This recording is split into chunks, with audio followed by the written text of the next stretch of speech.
Hi friends, అందరికీ నమస్కారం. నేను మీ సేవ ఆంజనేయులు, మీ అందరి సేవలో. ఫ్రెండ్స్, ఇవాటి వీడియోలో వైఎస్ఆర్ చేయూత పథకానికి సంబంధించి నిన్న సాయంత్రం వైఎస్ఆర్ చేయూత డబ్బులు ఇక రావు అనేసి ఒక వీడియో అప్లోడ్ చేశాను. అలాగే చూసుకున్నట్లయితే ఈరోజు కూడా మార్నింగ్ ఒక వీడియో అప్లోడ్ చేయడం అయితే జరిగింది. ఆ రెండు వీడియోలకి కలిపి కొంతమంది బ్యాడ్గా కామెంట్ చేయడం అయితే జరిగింది. ఏమని కామెంట్ చేశారు అంటే, నువ్వు ఎల్లో బ్యాచ్, నువ్వు అందుకే ఇలా చేస్తున్నావు అని కొంతమంది అంటున్నారు. నువ్వు టీడీపీ పార్టీ అది ఇది అనేసి కొంతమంది అంటున్నారు. ఇది ఫేక్ న్యూస్ అని కొంతమంది అంటున్నారు. ఫ్రెండ్స్, ఓకేనా?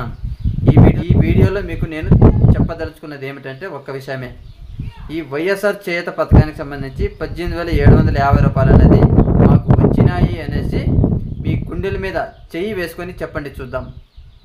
ఎక్కడే కానీ ఎవరికే కానీ ఈ డబ్బులు ఎవరికి రాలేదు, ఇక రావు కూడా. నేను గుండెల మీద చేసుకొని నేను చెప్తాను, ఈ వైఎస్ఆర్ చేతికి సంబంధించిన డబ్బులు ఇక రావు, ఈ పథకం రద్దు అవుతుంది. ఫ్రెండ్స్, ఈ వీడియోలో మీకు ఇంతే చెప్పాలి అనుకుంటున్నాను. కాబట్టి మన వీడియో కనుక నచ్చినట్లయితే లైక్ చేయండి, షేర్ కూడా చేయండి. ఇలాంటి అప్డేట్స్ అందరికంటే ముందుగా మీరు కనుక పొందాలి అంటే మన ఛానల్ని సబ్స్క్రైబ్ చేసుకోండి. Okay, thank you friends.